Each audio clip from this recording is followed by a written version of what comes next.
Hi there, and welcome to my little place on the internet here.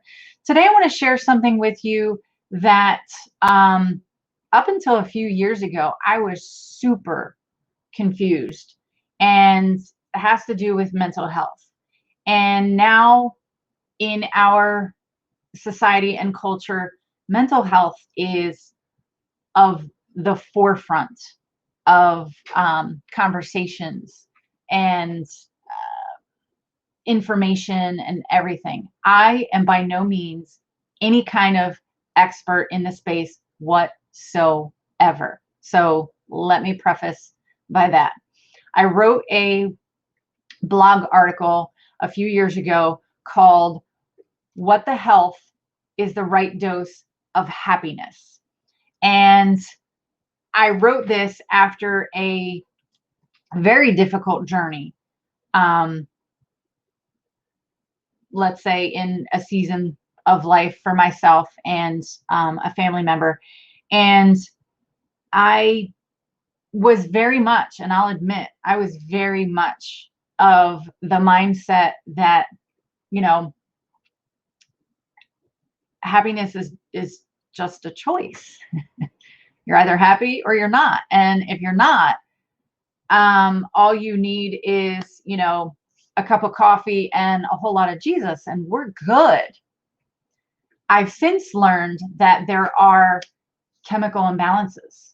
There are four main chemicals in our brain that really affect our happiness and our moods and how we feel, and it then snowballs into what we think. And we all know that we act what we believe. So it's very important that we know what's the right dose when it comes to, our happiness, because that's one of the big things is everyone wants to be happy. Everyone wants to be happy. And what's interesting is we pursue happiness as if it were the goal, but in reality, happiness is a result. So I'm just basically going to read you this blog post. It's very short, and it was my take and my understanding of this dose. I call it, I named it dose. And you'll see what I mean in a second.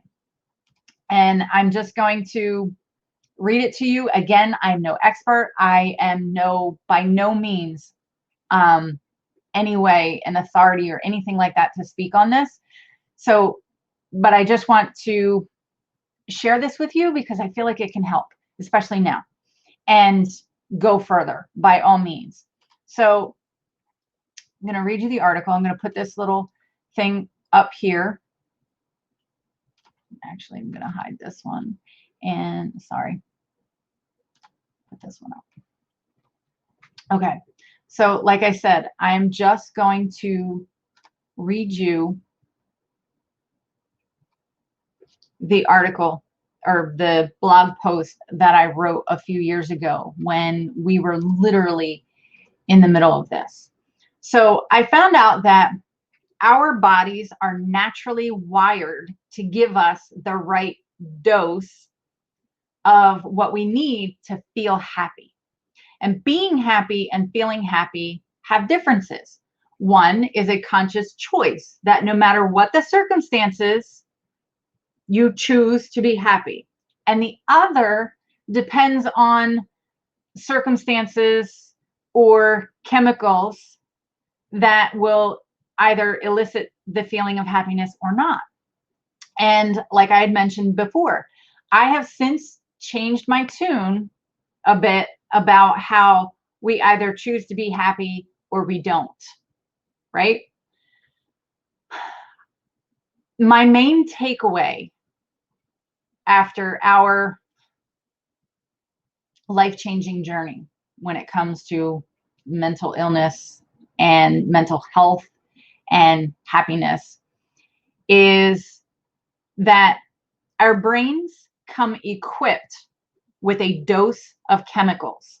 And in order for me to remember what that dose was, I took this acronym. And these chemicals are what affect our happiness. When any one of these are out of balance, it can cause issues like depression, anxiety, and even memory loss. So we each have to, I guess, know what the right dose is for us. And that is both individually and also with our healthcare providers, and also maybe talking to our families. But D is for dopamine. Dopamine is that chemical that gets you to go after it, to go for it, because it's just the expectation of achievement or winning releases this energy or dopamine. This release of dopamine motivates us to continue to make and achieve goals. It's the feeling we get when we check things off of our to-do list. It's very popular in culture now with gaming. Think about all of the things that even, on our phones, and how everything is gamified, or there's this reward at the end, even like coupons, you're saving money by using a coupon or an app or a discount code or something. That's a hit of dopamine because there's this expectation of achieving something, right? So, when you embrace a new goal and you take action toward it each day, your brain will reward you with this good feeling of dopamine. Okay. Again, these are my explanations and my interpretations of these. So please, these are just to help you, I guess, get it like a Post-it note version on it. Okay. So the next one is oxytocin. Oxytocin is consciously building trust. It's having that feeling that someone will protect you. And when someone betrays your trust, it creates what? An unhappy feeling. And now you have this space of knowing when you're going to withhold your trust. But we can stimulate this good old oxytocin feeling when we consciously build the bonds between those that we do trust. Now, in order to do this, we have to have realistic expectations from yourself and those you choose to trust. So in order to boost oxytocin, it's done when we trust and verify that trust, then repeat. This could be like, building your tribe, or your community, or your group of like-mindedness. You trust, you build that bond, and it's protective. Families, we have this, kind of integrated in us. We want to protect our children. Our children grow up trusting that we are going to protect them and take care of them and tell them the truth. And as we grow and expand outside of our family circles, we look for people that give us that feeling of bonding and trust and protection, right? So we're looking for that. That's another chemical that's happening in our brains of protection and trust. S is for serotonin. This is kind of that believe in yourself feeling, that feeling of, you're looking, not really looking, but feeling of being respected, confident, and significant. These feelings trigger serotonin. And our brains will seek to repeat behaviors that got you this feeling before. One of the drivers is when you receive recognition from others, or that feeling that you're not doing it for you. You know, I want to do this for my mom. I want to do this for, you know, my boss, my team, my spouse, my kids. That kind of feeling like you're digging in and you're doing it for them. That's serotonin. Now, how we can help increase that feeling is when we focus on our own wins every day. You know, that saying, every day may not be great, but there's something great in every day. Find that thing that's great, and that will help you increase that serotonin. And then the last one, E, endorphins. This chemical is the one that diminishes our perceptions of pain. It's usually it's like brief euphoria or emergency that masks pain. And right away, I think of, you know, euphoria. I think of, you know, I have 3 children. I think of, you know, giving birth, that first moment when you see your child, that is euphoric. I mean, the endorphins are going nuts there, right? And you forgot about all the labor and the pain and everything else in that moment. The other would be in an emergency. You know, there's no time to really think of the pain or what, you're just in that act. You don't feel the pain, you're just doing what you need to do, right? You know, you're focused on getting help or something like that. Less extreme ways to experience endorphins would be when you push past your comfort, you know, whether, you know, it's physically, you know, like at the gym or running. Like, we've heard of this, you know, you're all pumped up after going to the gym and you feel so good because those endorphins are going. Or, you know, we've heard of people who love to run. I do not love to run. I know people that love to run, but I do not. And it's known as that runner's high. You know,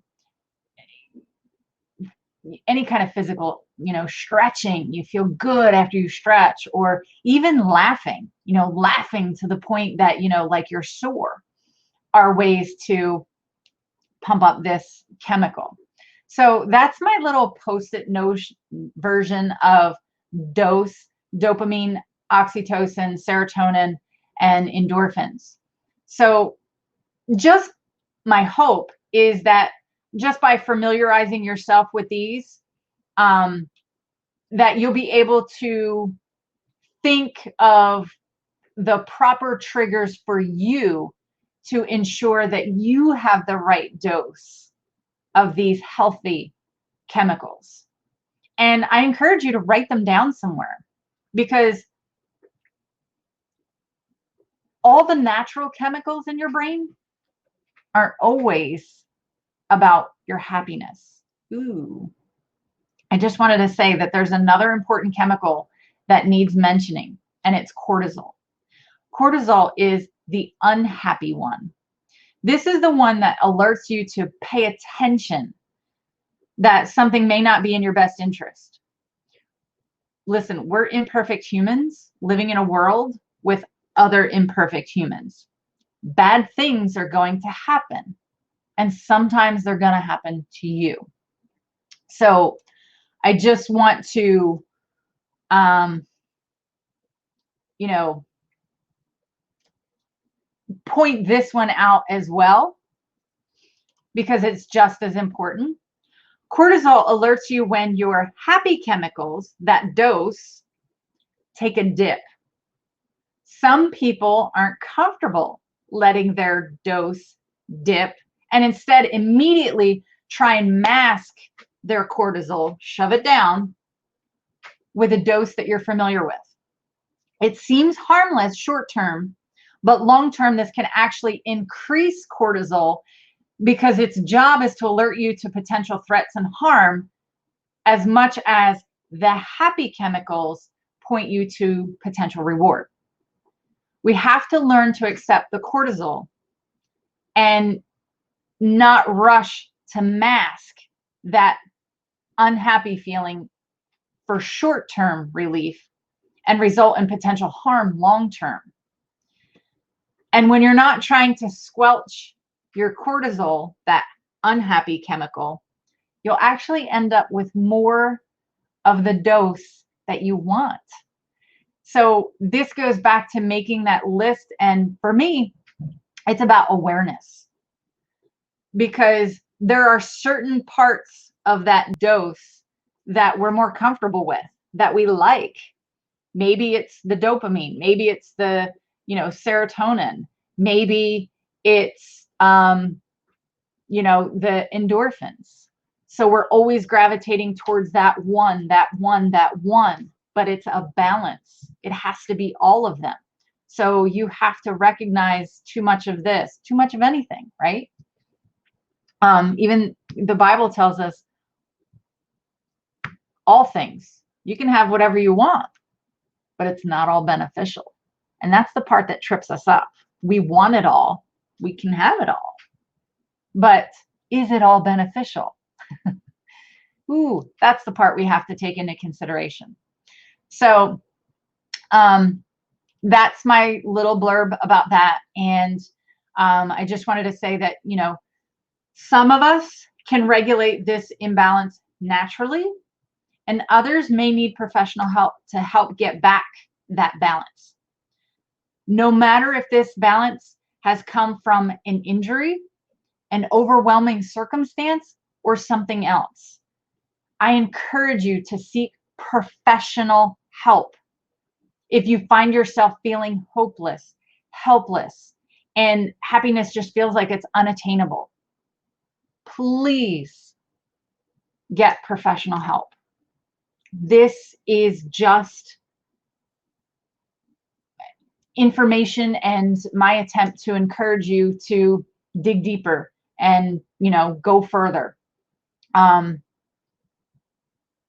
Yeah, that's pretty much what I wanted to share with you today. All right. Thanks. Sorry that was so long, but I hope that it helped.